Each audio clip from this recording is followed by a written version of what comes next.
Looking for the perfect gift for someone you love? Perhaps you're in search of something unique to treat yourself. Discover the beauty of uniquely created hand-stamped jewelry. Locally owned and crafted with love, our collection features rings, bracelets, keychains, and pendants made from durable aluminum and paired with natural beads. Enjoy necklaces on sterling silver-plated chains and earrings with sterling silver hooks for a touch of elegance. Each piece is hand-stamped and one of a kind, making it uniquely yours. Plus, we offer custom orders, and we ship nationwide. Find us on Facebook and Instagram today and fall in love with your perfect piece, uniquely created just for you. Uniquely created hand-stamped jewelry in Crossville. To preface, I love Halloween. I love scary stuff. I love horror movies. And I try to tell people, I was like, I'm not one of those horror people that like, just if it's as gory as possible. I don't. No. I've really gotten soft at my old age, I think is where I'm at. Exactly. I love classics and anything that can scare me, like make me think.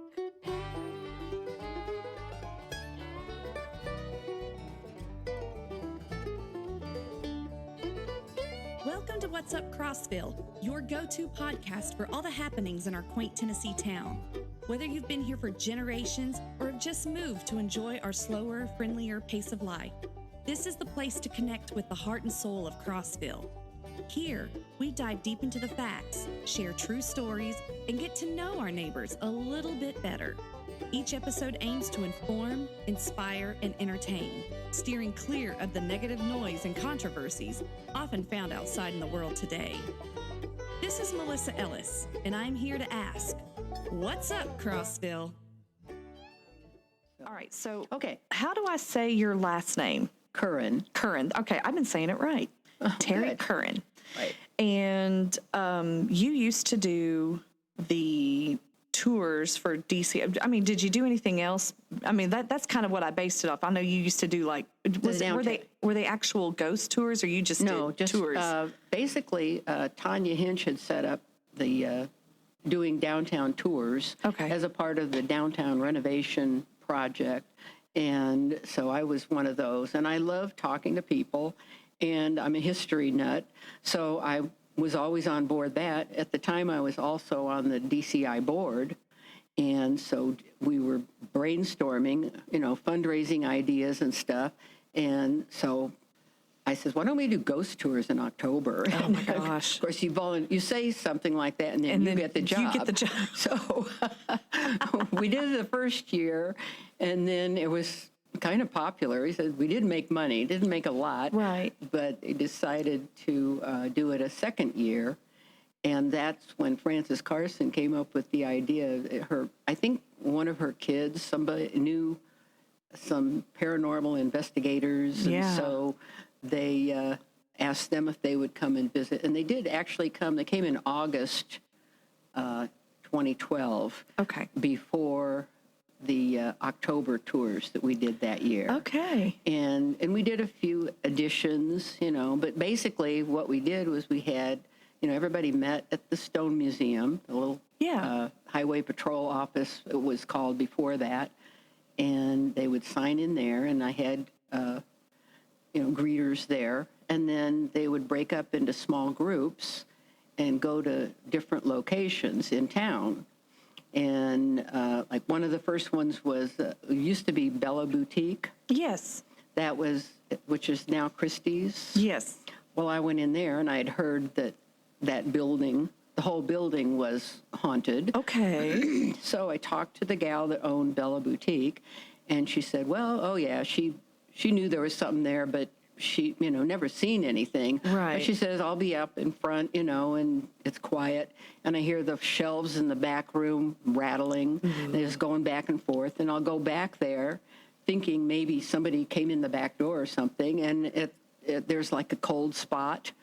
She says, but I never did see anything. So I just kind of chalked it up. Oh, well. Right. I mean, maybe it's my friendly ghost. So, but upstairs at the same time, there was a gal who had a Pilates studio. Yes. That was, that was in 2012. Yeah. And so I went up and I talked to her.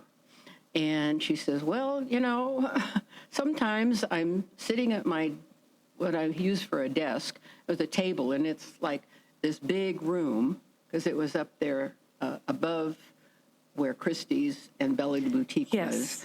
And I don't know what's up there now. Was our tattoo parlor for a while, but I'm not sure. I don't know if it's still a tattoo parlor. I know that some people were using it as a worship area too at some point, called the upper room, which is weird because I think Fortes calls their room the upper room too. Yeah, that's true. Well, anyway, I talked to this gal, and she says sometimes she would be sitting at her table, which was on the right side of the room, and just doing paperwork. And she says the clock on the wall on the left side of the room would fly across the room. It didn't just fall, it flew across. Ooh. And so she says, well, that was kind of disturbing. And then she just said, I just kind of felt uncomfortable. Right. But she says, I didn't think about it. But there was a rumor that went around town, and this was before all this happened, right. That it was a doctor's office at one time up there. And at one point, he had performed an illegal abortion, and the young lady died. Oh. And so some people believe that maybe that young lady was haunting the place. Oh. So, and maybe she threw the clock across the room or something like that. So you don't know. But that was the rumor that was going around town for many years, actually. And I think... I don't have a timeline for some of these stories. Right. It was probably around like the 30s or 40s. Yeah.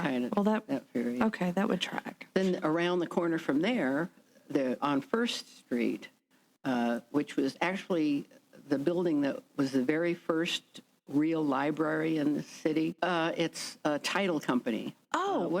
I wrote it, Encore Title, I think Encore it's called. Okay. Yeah. At the time, though, it was Families First, which was a nonprofit. Okay. And there was a downstairs part. The gals who worked at Families First would not go downstairs because they said it was just creepy down there. They said, didn't see anything. And there was a back room that they would not go into because it was dark. But they says it was cold and just, they could feel something in there, and they never wanted to go there. So they just didn't. Right. And so I always thought, well, maybe, the building right next to that, and I think it was like an apartment for a while at that time, had been a funeral parlor way back when.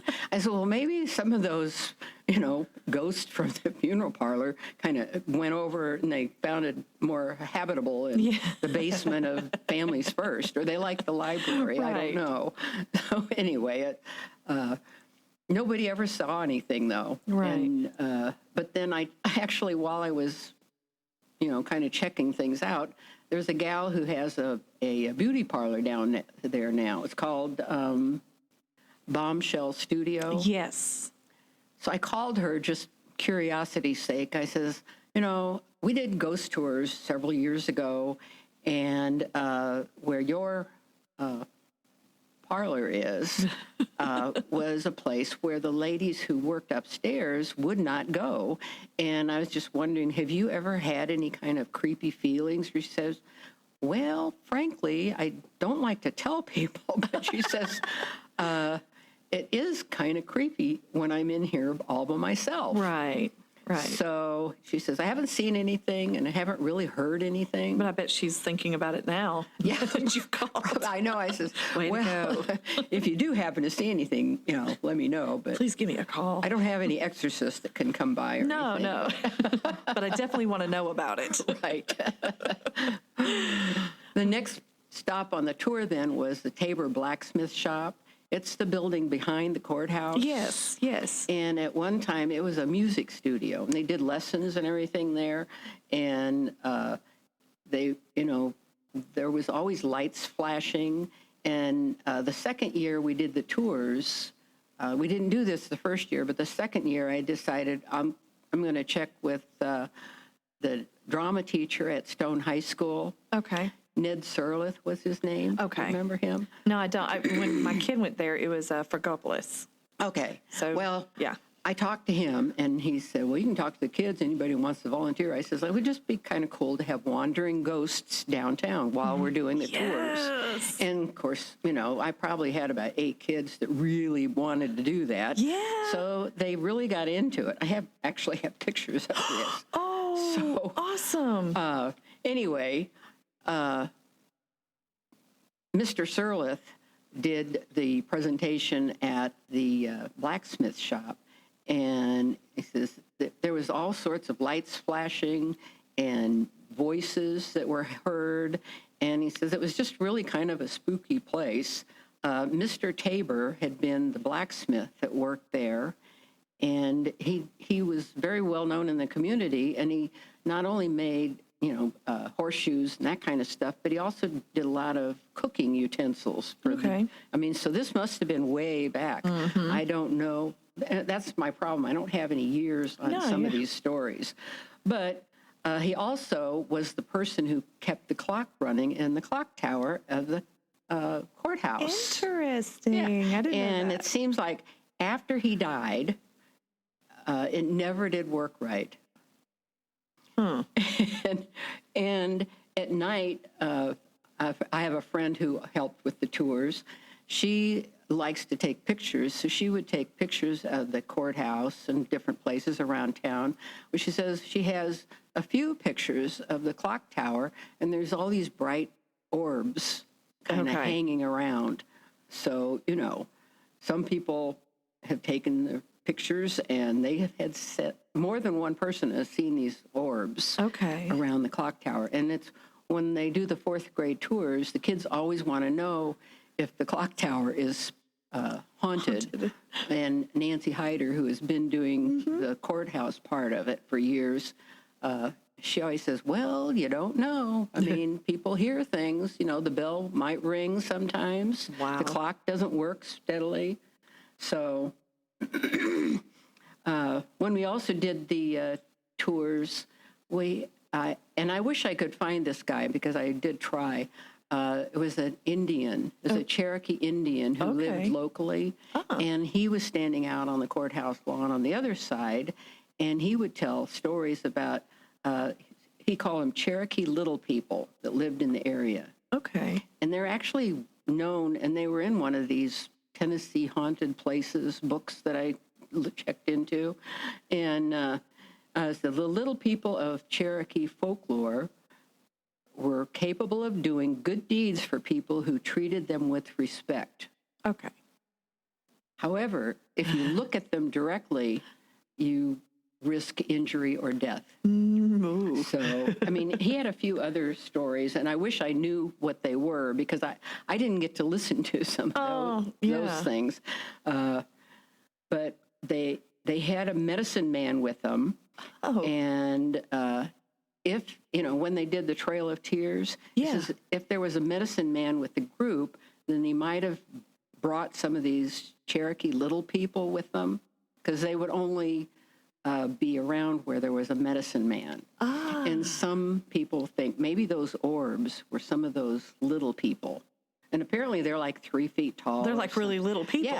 Yeah. And I mean, you can read about it online. I mean, I was like, whoa. I've never even I wish I'd heard the Indian stories now. But that is one thing I know he did talk about was the Cherokee little people, because I made a note.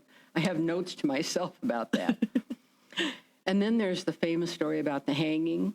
Next to, in between where the military museum is and the building next to the original post office. Right. But it's now, you know, that's where well, we don't even do the election there anymore. No, we now. Don't. It's county so office. weird, I think it's just county offices now. Anyway, Hiram Hall was a young man who fell in love with a young lady. Okay. And this is back in the 1890s. Okay. And his mom did not like this young lady. So she kept causing trouble between the two of them. You know, he married her in spite of his mom, and they lived with the mom, apparently, mom and dad. And she just was relentless on picking on this young lady. And at one time, the girl moved out and,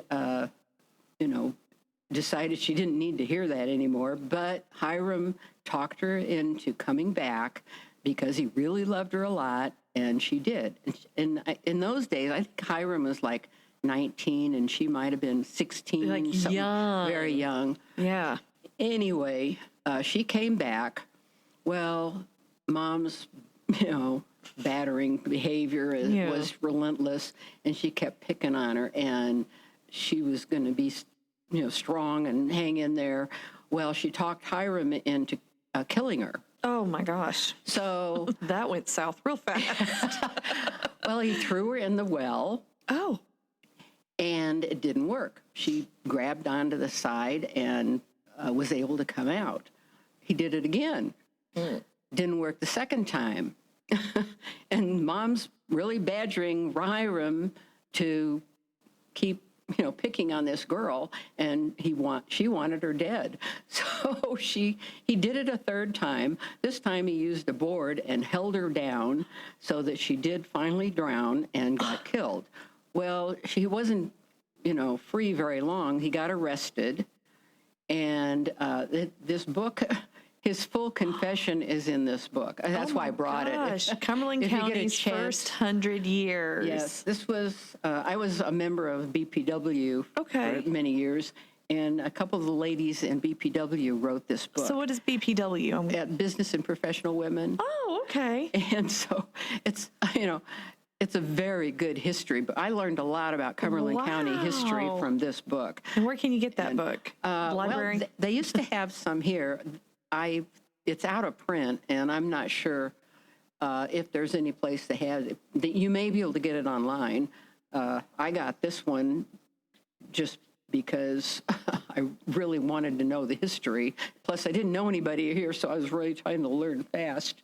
But anyway, he finally got caught, and he's the very first person to have gotten hanged in Cumberland County. The very first person. Right. And they interviewed him before they took him to the gallows, and his full confession is in this book. So it's kind of interesting. Kidding. Before he was hanged, it was April of 1899. He did the full confession, and he said he was really sorry for what he did.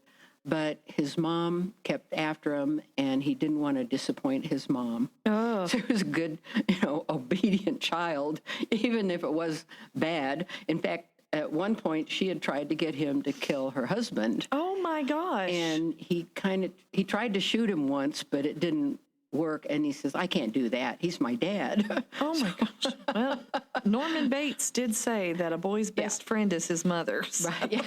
Yeah. Anyway, the Military Museum, as it is now, is one of the locations where there's all sorts of strange things happening. In fact, people think that, they might have seen a hanging in the entry hall, where the stairway is. Yeah. And so they don't know if it was Hiram Hall or somebody else. But over the years, and still happens actually, because I checked with them, all the different donations they've received over the years, apparently the spirits that are there don't like where they put them. So they keep getting moved.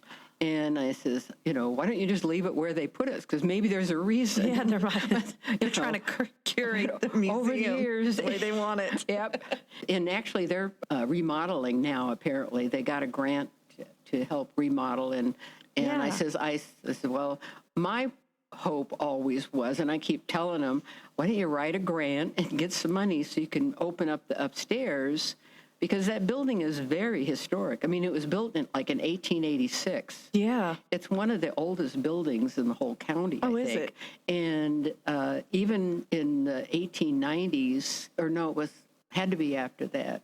Anyway, there was a fire there. The whole inside was destroyed. But because they built it so well, and if you look at it, there's no rhyme or reason to the way they set those stones. It's all crab orchard stone. Right. but it has remained standing all these years, and it's 150 years old almost. Wow. But anyway, it would be nice if they could have a room enough to show all the donations they've received over the years. That would be really and cool. It's kind of a neat history. Melena's on her way, by the way. Oh, good. I'll be ready for her pretty soon. Like I said, Just in time. when we did the tours, I says, "What self-respecting movie theater doesn't have a ghost?" So I says, I told her she needs to be telling the stories from more current, because there weren't any in 2012. Okay. But anyway, in August of 2012, the paranormal investigators came and they visited all these different locations. Well, the ones we had on the tour. Right. And they checked out the doctor's office, and they not only saw the clock fly, but there was lights flickering, and there was a loud noise, and somebody yelled, "Hey!" What? when a truck went by. So, and there was taps on the wall. Ew. And I'm thinking maybe in Bella Boutique, some of the noise that she was hearing might have been from upstairs. Yes. And Christie's actually has told people that they hear weird noises. I was going to too. ask, have you talked to either Kevin or I went Christy there and they were closed the day I went there, so I hadn't gotten back to seeing them again. But anyway, the doctor's office is one very prevalent. And then the blacksmith shop, they saw the same thing. They says the lights flickering and music, and I don't know what time. They apparently took some videos, which I never got to see because I was busy doing the tours. Right. But they showed the videos at the military museum. And so people who were on the tours that second year. In the world of small business, every day feels like a whirlwind. Owners are constantly balancing tasks, struggling to find time for what matters most. But in this busy season, relief arrives. Introducing the Autumn Agency's Small Business Division. Imagine a team that not only designs websites and masters SEO, but also provides essential business tools and strategies. With the Autumn Agency, owners gain access to expert business consultants who offer personalized strategies and tools to optimize operations. From marketing plans to financial insights, our consultants empower you to make informed decisions that drive growth. Digital marketing, social media, branding, e-commerce, every aspect of your business is perfected. Visit us today at theautumnagency.co and let us be your autumn. And just in time. Yay! Hi! The doctor's office, a white line flashing over the wall on the right side, which is where her table was, and the clock went flying. Okay. And when trucks roll by outside, somebody yells, "Hey!" and knocks and taps on the room. That's, like I said, I think that's probably where Bella Boutique Where heard the Christy's at. noises, because she never saw anything, and she says nothing was knocked off the shelves or anything. But anyway, another place that somebody told me at the last Downtown Crossville meeting, that the Chop Shop. Yeah. It's a they gas said- station, right? It used to be, or Well, it looks was like a gas station. Yeah. Now it's a hair salon. right. Well, I went in there and talked to Sam, who Okay. is the proprietor, and they got lots of activity, she says. Really? She says she thinks she really was interested because she says maybe I'm sensitive to Right, this kind right. of stuff, and she says she thinks the building is about 100 years old because she's looked at old pictures, and she thinks the building. Of course, it's changed over the years. Of course, they didn't have gas stations like that. Right. But anyway, there's a man that laid the she found out who laid the cornerstone, and but there's no date on it. But there's lots of strange things. Like she has an real old jukebox. Oh. And she says it didn't work really. She tried to have it fixed, but it plays. Oh. And she says I unplug it and it still plays. No. And then people there's things moving around in the back room where she keeps all her supplies. And she had a medium that visited her one time. Oh. And, because I guess she wanted to find out if there was anything happening there. Right. And the medium had brought a black cat with her. Oh. And Okay. I'm not sure what the reason for that was, but That's beyond my pay grade. I know. But anyway, Sam said, she left it there with them, and the spooky things started happening where they were, she felt like somebody was trying to scare her. Oh. And she figured there was some guy there that, because of noises and stuff. And so she said, he just kind of hung around, tried to make it a little uncomfortable there for her and the girls that worked there. Right. And then, but once he saw that black cat, he kind of just lurked. Oh. And he discovered that they liked the black cat, and they were feeding it, and they were taking good care of it. And from that point on, he thought she's treating the cat with respect, so he didn't do anything to scare her. She says he kind of walks around just to see, and I says, well, have you ever seen him? And she says, well, yeah, I sort of see his shadow, and it looks like a man, and he's got a uniform of some kind on. And I go, really?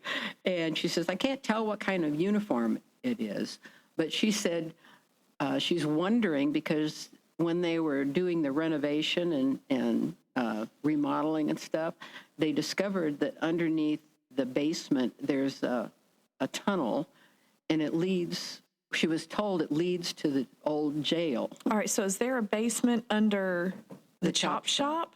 They've Yeah, I know. What? They've blocked it. It's covered It's now. been okay. Yeah, you can't go down there But there now. was a I would never have tunnel. No, I Me wouldn't neither. either. because of where it's at. But if it's 100 years old, there wouldn't have been pavement or anything around it, No, probably. no. But anyway, supposedly there's this tunnel, and she was told it leads to the old jail. Okay. And I says, so, well, the guys working at the jail are taking a break? And she says, no, it's actually the prisoners. Oh, So they just came over there, played cards, and she says, I'm thinking maybe the guy that's walking around was maybe the guard. yeah. Because he had a uniform on. Right. He wasn't a cop, and he wasn't a military, but maybe he was a prison guard, and he was just watching the guys, and that's not necessarily a ghost story, but she No, says but I'm that's kind of what taken aback with the idea that there was a basement. I'm I like, know. Ooh, it just got creepy over there. Well, that's the only thing I could think of is, if the building is really 100 years old, then it's possible that there was a basement. Right. Because, they had basements and everything. But anyway, there's another couple stories that a lot of people around here know about. I don't really know any of them. The only one I'd ever heard, and it's not even like a legit story, was the mile marker 10. Yeah, that one I have. Yep. And my husband and I, we... That was in the book. That's in the book? Yeah. Oh, fantastic. It says, for a real haunted place that's not just decorated that way for Halloween, visit mile marker 10 in Crossville. And it's actually out of Crossville. Yeah, it's down 68. Right. Some Crossville residents believe a stretch of Highway 68 along mile marker 10 has been haunted since a bus accident involving school children happened at that spot many years ago. People believe that if you put your car in neutral while you're on the hill, then it will start going back uphill. It does. At the top of the hill, some drivers claim that they got out of their car and there were handprints on the back of their cars. And they believe that the children of the bus don't want anybody else to die at that spot.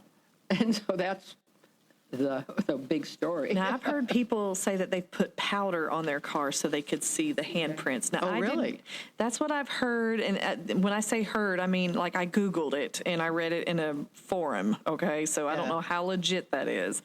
But I read that, and my husband and I were just dating at the time. I'm sure we went somewhere, and I was like, hey, let's do something spooky. Yeah. And I told him about mile marker 10, and I'd never done it before. So we went out there. I did not put powder on my car because you have to wash that off, and I'm lazy. And I don't like the idea of risking my life to put powder on my car and possibly getting hit on the highway. Right. But we put that sucker in neutral, and it didn't creep up.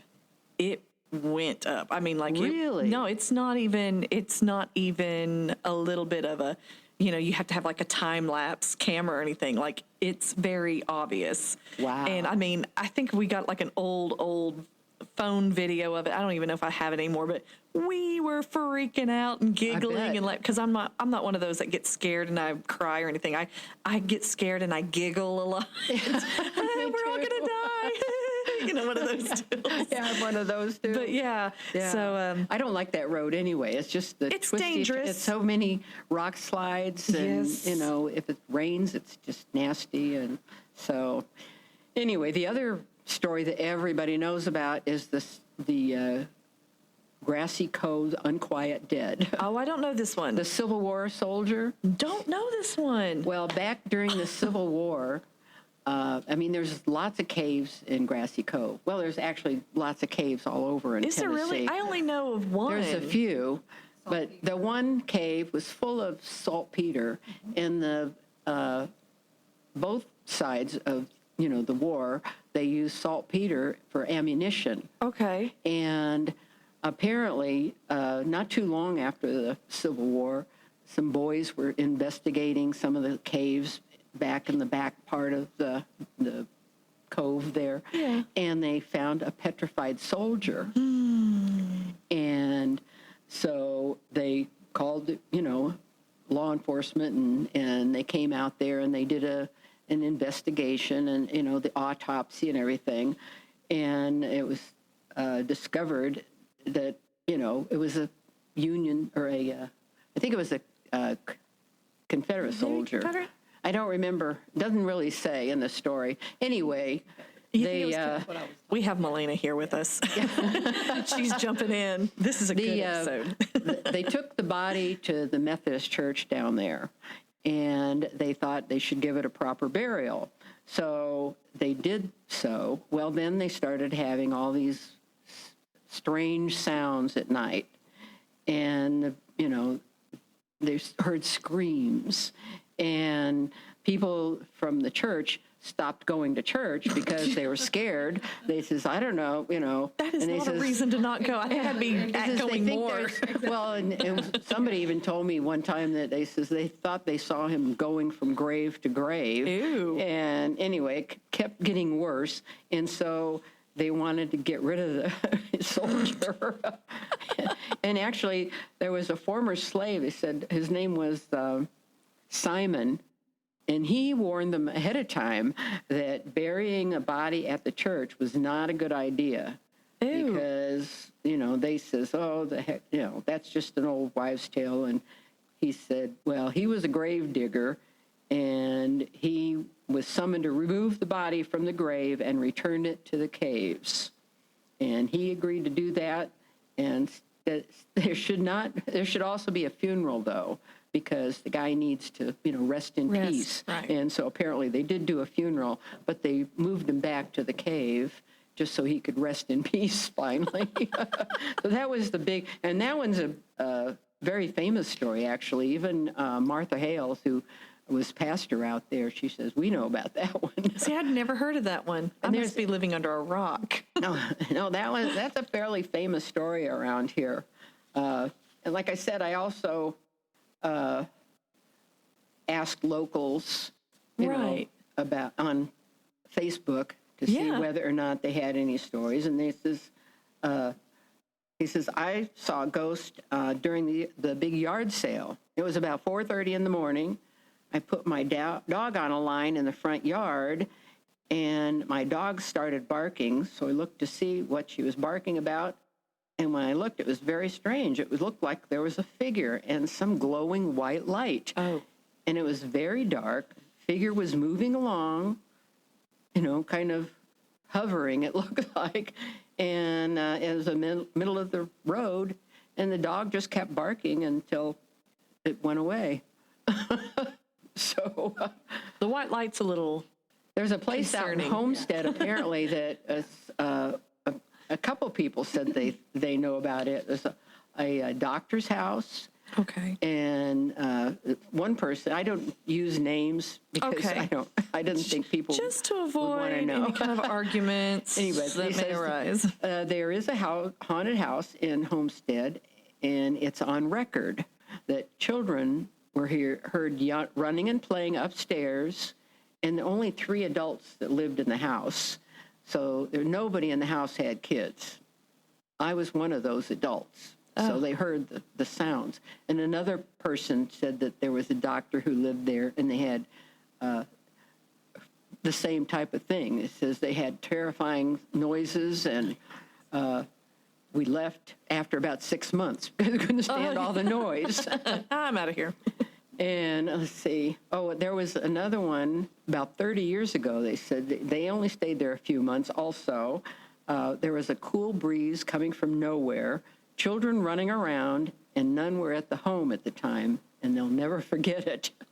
So, I don't know. There's also a hospital or an old asylum in Pleasant Hill. Oh. I didn't really check that one out, but somebody said that. And so anyway, these are just things that local people told me on Facebook. Right. So I may have to reach out to Facebook. Hey, anybody got any ghost stories? I'm sure I will get some stories. But Melena is the only one I know of that's really, well, I don't know if anybody else around here has, but you have felt a presence in the palace, and previous directors here haven't. So I'm going to turn this over It's to you. because you're sensitive. There you go. So yeah, I've been called sensitive before, but not necessarily that. So my kids and I, though, have talked about that. Like when they would hear things, and we lived in the homesteads, and they would come up with, with these stories, and it was always just, it was a limb, against the window or whatever. But later we talked about it, and my son is like, Mom, stuff really happened. Like, really stuff happened. And I was like, come to think about it, when I was little, I remember waking up to somebody calling my name. And yeah, and never did. That's happened a couple of times. So maybe I'm sensitive. I don't know. But most of what I experience at the palace is more hearing their noises and the sense of smell, which is really odd. But we were here. There were a couple of us here one day, and we heard a noise. And to me, it sounded like an aerosol can, just like 5 seconds of somebody spraying an aerosol can. And looked around at everything, looked to see if the faucets had run, trying to figure it out. And later went in the supply closet, and it smelled like somebody had just sprayed a full can of air freshener in there. And then went in the auditorium, and in one area, it was like somebody had sprayed a full can there. There were just the two of us here. So, and I still will walk by certain places in the hallway and smell that. So I don't know. I don't know no rhyme or reason. And then just bumps in the night, only it's in the day is usually, because I'm not here at night by myself. But I think it was last fall, we got through with the 4th grade tours, and I guess I was telling my ghost stories and got everybody out. I checked to make sure we didn't have any stray 4th graders, and heard a man cough in the hallway. And I swear I heard a man cough in the hallway. So looked around, nobody's there. I heard the back door opens. We all hear that. I'm not the only one that hears that, but the back door will open, and nobody comes in. There's nobody. So, and a couple of times I've heard talking coming up the hallway, and nobody's there. So, and the other day I heard some high heels coming up the hallway, clop, clop, clop, and scared me. I mean, it really, like, the shivers hit me, and it was actually a jackhammer across the room.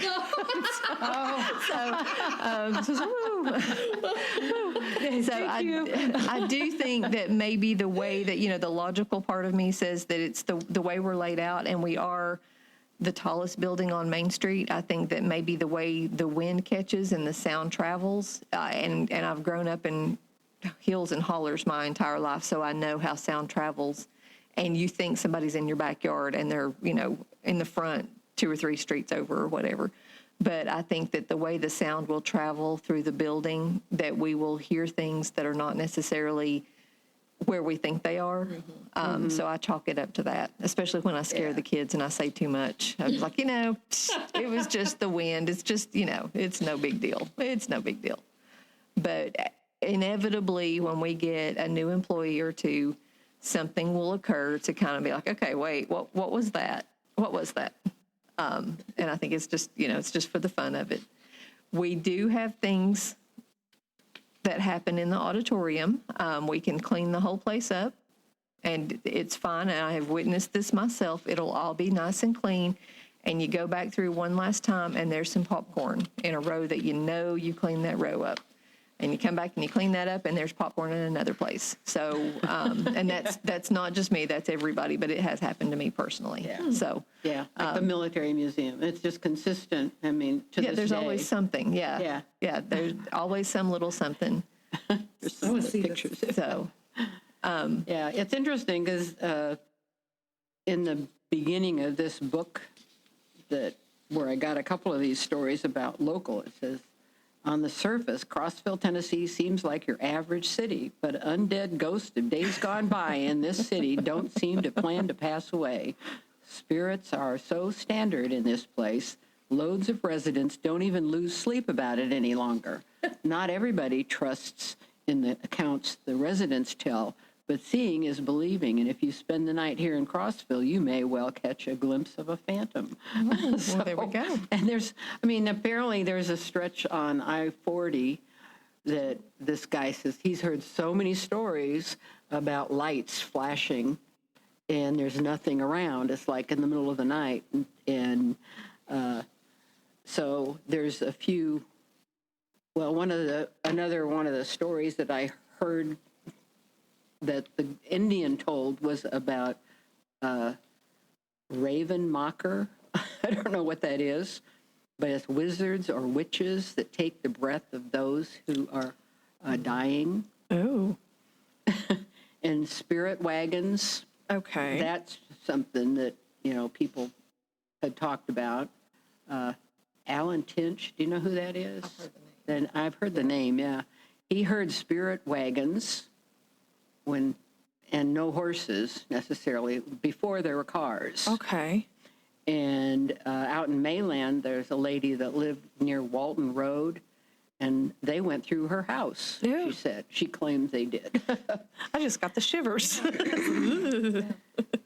And the railroad apparently is, the center of some attention. Between 1903 and 1913, there were 28 deaths on the railroad in the same area. And Wilder, Tennessee, I don't know where that is. That's I don't know where near Wilder here. is. I know where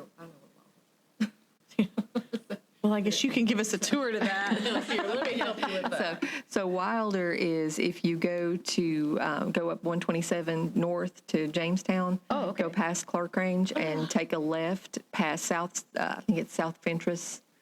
Okay. I don't know road numbers, but that is Wilder Mountain. And it is notorious for strange happenings. Yes, I was actually baptized in the creek up on Wilder Mountain. Well, so did it it's even work? it worked. It stuck. It might need to go stuck. somewhere a No, little bit better. it stuck. A little Okay, bit let me more tell you. Jesus-centered.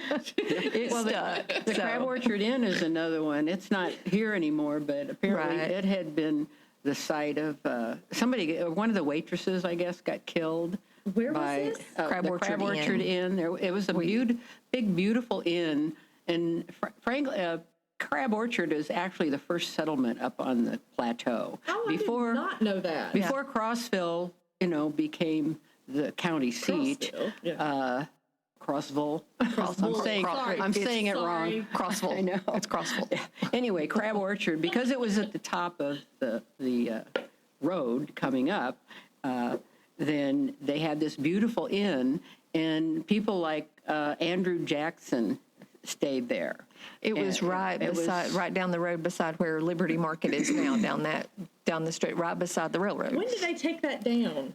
It's a long time ago, I think. I want to say the 80s, that the building was still there. Okay. Maybe 70s or 80s, and I may be wrong on that. Don't quote me on that.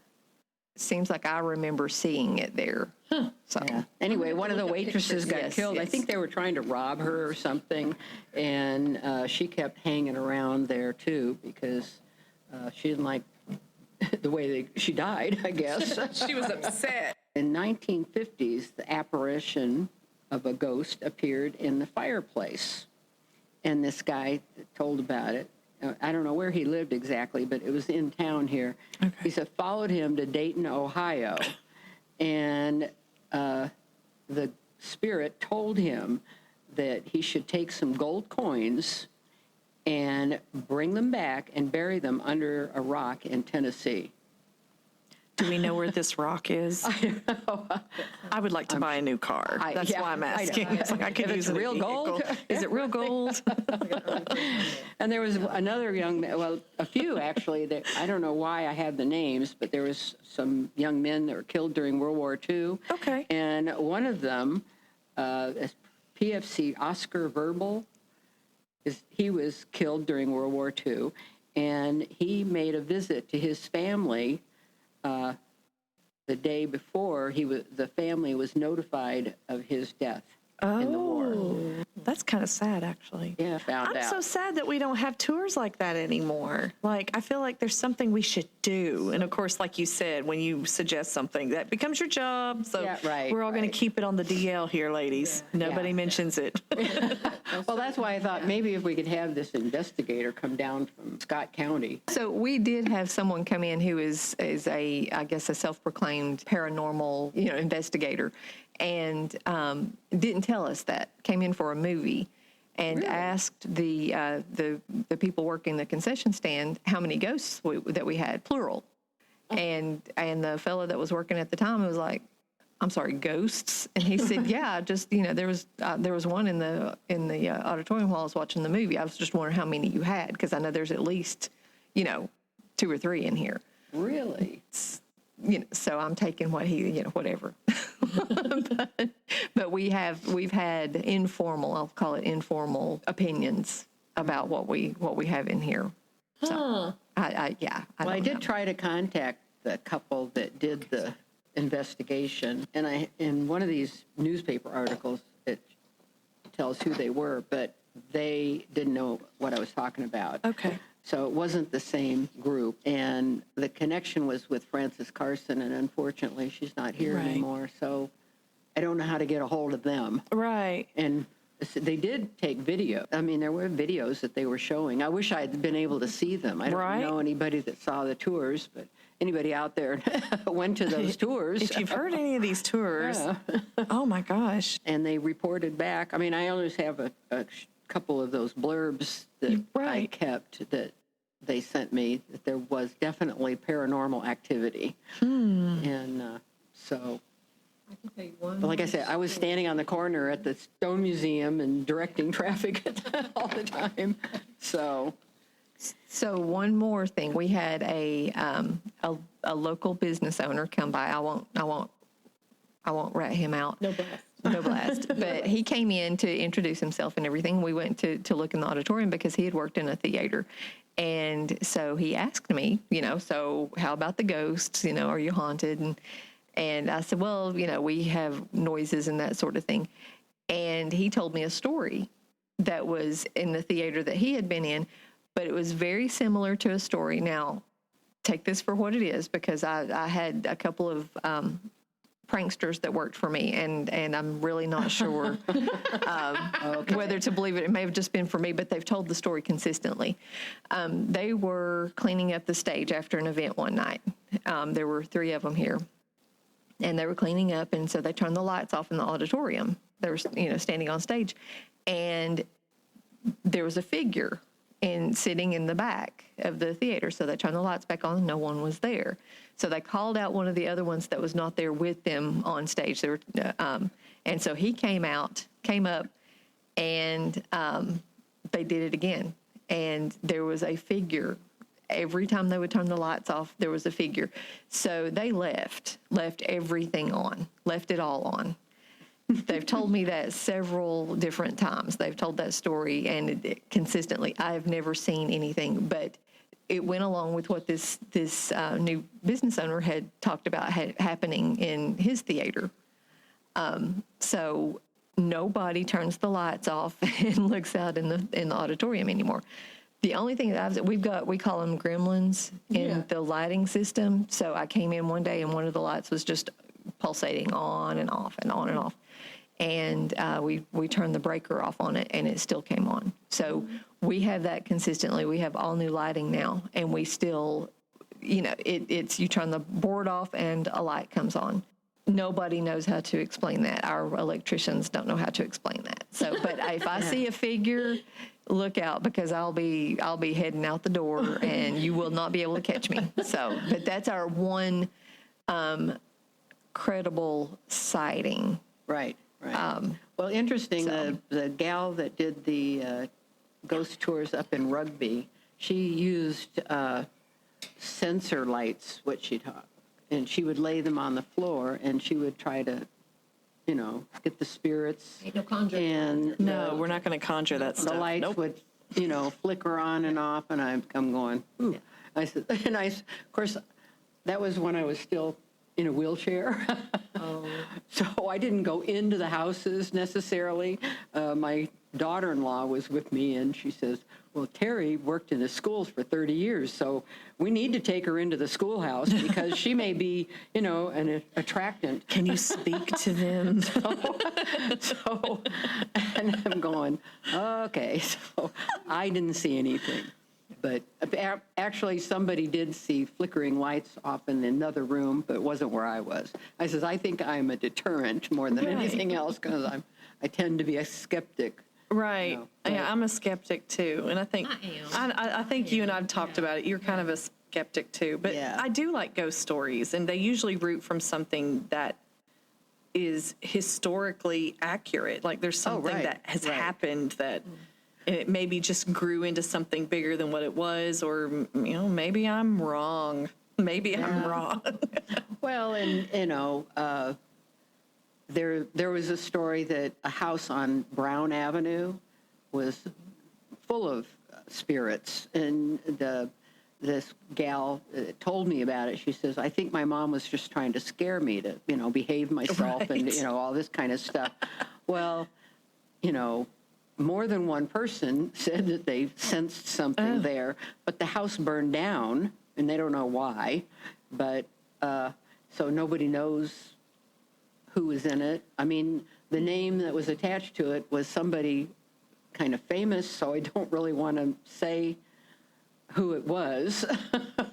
No, I knew that, and I say no, when I was in high school, I was a very lame high school student.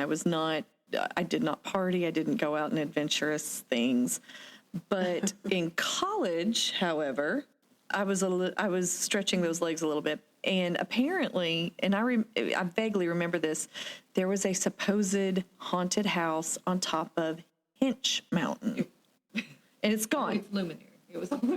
It was on, where was that? Right next to him. Right next to Hinch. Okay. So line area? Yes. Oh, okay. Okay, so I'd heard about this, and it was Halloween night, and we'd already been chased by the police multiple times rolling yards.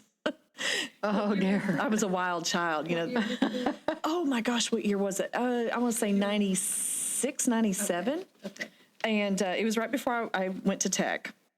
And actually, I was going with this group that I was playing music with, and we'd been rolling yards, and then we kind of just broke up for the night because we'd been busted way too many times. But me and Aaron and Leslie decided that we wanted to do just something just a little extra. Halloween night, it's about midnight, and we just kind of connected with this one guy who had also been, I guess, busted for rolling yards several times that night. He's like, we're going to go on top of Hinch, which I guess is what, Luminary? Yeah. I've never even heard of that. I live here, and I'm like, what is that? Okay, so we get up on, he was like, I can give us a ride up there. So we're riding in the back of his truck. And It's Totally illegal It's about now. midnight. Oh, I know. I think it might have been illegal then, but we didn't care. But we were in the back of the truck, and he's just weaving back and forth, up the, going up. I don't have no idea where we were at because it was pitch black, and we never got there because the girl that was with us looked in there, and she saw that his gas tank was nearly empty, and she's like, we're going to get stuck up here. So she tells him to pull over, and he was driving like a madman. And he pulls over, and the three of us, me, Aaron, and Leslie, decided that we were going to walk down in the middle of the night on Halloween night back to our vehicles. We were just going to walk. And we did, but it was funny because, like I said earlier, I'm a giggler. If I get scared, I'm like, and I start, what if there's like crazy people out here? One of those deals. People want to kill me. I am not fun. Maybe I am fun, and they're just not fun to be around with. There you go. That's what it is. But we never got to the house. And I guess it's since burned down. I'm not really sure, but I don't even know what made it haunted or anything. But that guy actually did not get to the top. He actually came down. He was like, I just realized we're about out of gas. But we were just walking down the road in the middle of ding, ding, ding, ding, ding, ding, ding, ding. It was really kind of creepy. Yeah. So I don't know which was scarier, the fact that we were, driving in a truck in the back of a truck with a guy that couldn't drive and was running out of gas, going to a haunted house, or the fact that we were in the middle of Deliverenceville on Halloween night, in the middle of the night. Do you know anything about this? I'm curious about it. Are you going to share with us? Are you going to share with the class? Oh, you've been to said house. Okay, I'm gonna let you talk about it just a little bit, and if you're wrong about anything, then we are going to be fine. But I don't know who would know the details about why it's haunted, but I was a senior in high school on Halloween and wanted to go to a haunted house. what is wrong with us? What is wrong? I did it. Have you done it? Oh, yeah, it was an insane asylum in Pomona, California. Oh my gosh. Oh, that's worse. Yeah, That's much worse. Hey, ladies, road trip next year. I got out of the car and I go, I can't do this. And I got in. I'm going, I don't want to do this. Much worse. I'm a skeptic, but not that much of a skeptic. No. We ended up going, there were several, it was a caravan up to this haunted house. I don't know why it was haunted, but it was just, and it was, it was open. So there were people sitting out on the porch. There were people inside. I remember going up the stairs and was going to, check out this whole house. And a guy, I still remember his name, but he came down the stairs with a knife in his hand. And I stopped, mid-stairs and froze. And he looked at me and was like, oh, no, I was just, no. So I was like, you're trying to scare me to death. But, we went to that. Several of us went to that haunted house. And when you have, it's the same kind of thing when I watched Poltergeist and when I watched The Exorcist. It was lots of people around. Adrenaline, so and it's just like, this is nothing. This is no big deal. Yeah. There are a lot of details with that story. It's a kind of a funny story, but not really. That I can't tell you, but She was sworn to secrecy, I'm sure. But I did go to that house. It was indeed there. Was it indeed haunted? It was indeed full of a bunch of teenagers. So, the ghosts were hiding that night, I think. But there was a house there. There was, and I was told it was haunted too. So that's why we went. But that's kind of a wah wah wah to the story. But it was there. I can attest to that. So I don't do ghost haunted houses necessarily. I mean, like the fake ones. Oh, I was on a board out in California for a park district. Right. And they used to do ghost tours. Okay. Or, they'd set up the recreation center as a ghost, trail, and you'd go through all these hallways and have jumping, spirits and monsters and all this. And I refused to go into it.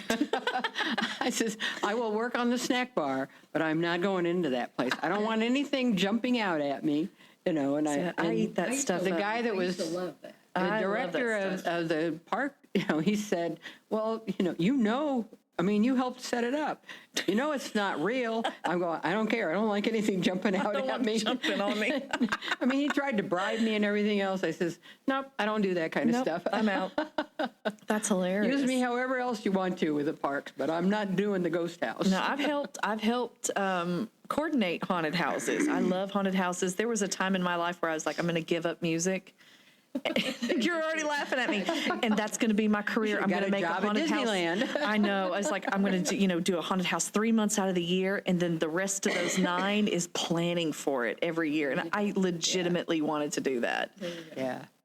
Life's not done. I could still end up doing that. Well, I wish I'd take a grown-up job for once. It's amazing how some of this stuff that I found out, 12 years ago, nobody remembers it. And I'm thinking, I don't know, maybe I'm glad I kept some of the pictures. Well, it's just a shame that they don't do that anymore. Yeah. But Terry, I really appreciate you coming in today. And it was fun. It's kind of fun. I mean, just fun. Going over this. And thank you, Malena. Kind of reminded me of stuff. Jumping in.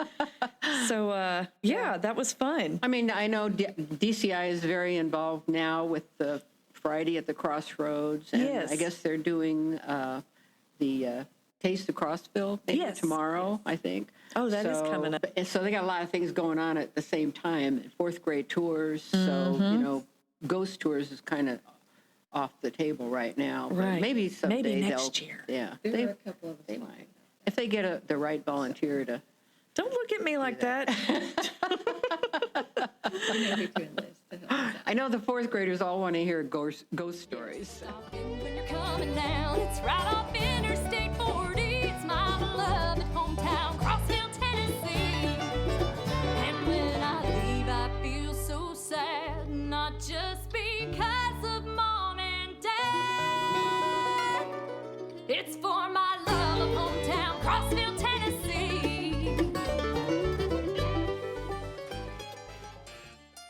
Looking for the perfect gift for someone you love? Perhaps you're in search of something unique to treat yourself. Discover the beauty of uniquely created hand-stamped jewelry. Locally owned and crafted with love, our collection features rings, bracelets, keychains, and pendants made from durable aluminum and paired with natural beads. Enjoy necklaces on sterling silver-plated chains and earrings with sterling silver hooks for a touch of elegance. Each piece is hand-stamped and one of a kind, making it uniquely yours. Plus, we offer custom orders, and we ship nationwide. Find us on Facebook and Instagram today and fall in love with your perfect piece, uniquely created just for you. Uniquely created hand-stamped jewelry in Crossville. Thank you for tuning in to this episode of What's Up Crossville. We want to give a shout out to the amazing sponsors for their support. If you enjoyed this episode, be sure to subscribe to our podcast and follow us on Facebook and Instagram. Leave us a review, and don't forget to share this episode with a friend. For more information about What's Up Crossville, visit us at whatsupcrossville.com. There, you can find upcoming episodes, resources mentioned in the episode, and even recommend future guests. Please note that the views and opinions expressed in this episode are those of the individual speakers and do not represent the policy or positions of this show, its related entities, advertisers, or the Southern Spitfire brand. While our discussions may cover a variety of topics, the content of What's Up Crossville is intended to inform, inspire, and entertain. It should not be used as a substitute for professional advice. For medical, financial, legal, or other professional advice, we encourage our listeners to seek the expertise of a licensed professional who can provide personalized guidance.